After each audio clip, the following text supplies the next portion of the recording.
2013-14 মৌসুমে Spanish giant এবং club ফুটবলে রাজত্ব করতে থাকা বার্সেলোনা ব্রাজিলিয়ান ক্লাব সান্তোস থেকে তাদের দলে ফিরিয়েছিল 21 বছর বয়সী এক তরুণকে। অনেকেই তখন সে তরুণ ফুটবলারের পুরো নামটাও ঠিকমতো জানত না।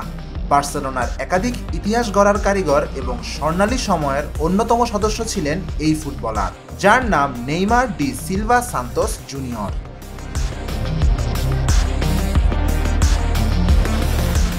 টানা 4 মৌসুম স্পেনে নিজের প্রতিভা ও দাপট দেখিয়ে এরপর নেইমার পাড়ি জমিয়েছিলেন ফরাসি ক্লাব পিএসজিতে।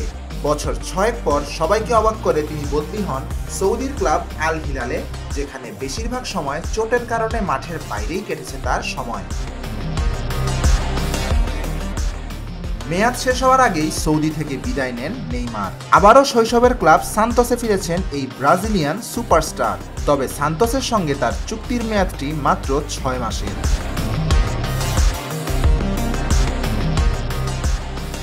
ব্রাজিলিয়ান এই ক্লাবটির সঙ্গে নেইমারের 1 বছরের ঐচ্ছিক চুক্তির শর্ত রয়েছে, অর্থাৎ পরিস্থিতি অনুকূলে থাকলে এবং নিজেকে ভালো অবস্থানে দেখতে পারলে আরও 1 বছর সেখানে থাকার সুযোগ রয়েছে।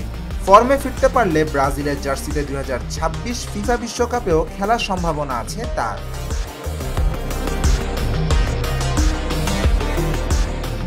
নেইমারের বয়স এখন 33 বছর। অনেকেই প্রশ্ন তুলছেন, সান্তোসের সঙ্গে কেন এত কম সময়ের চুক্তি করলেন তিনি? এ প্রসঙ্গে নেইমার বলেন, এই চুক্তি শুধু তিনি এবং সান্তোসের জন্য নয়, এটি একে অপরকে সহায়তা করার চুক্তি। সান্তোস তাকে আনন্দ নিয়ে ফুটবল খেলার সুযোগ দিয়েছে।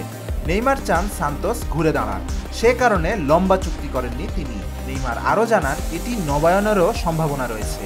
তার বিশ্বাস সান্তোস আবারও ব্রাজিলিয়ান ফুটবলের শীর্ষ পর্যায়ে ফিরে আসবে।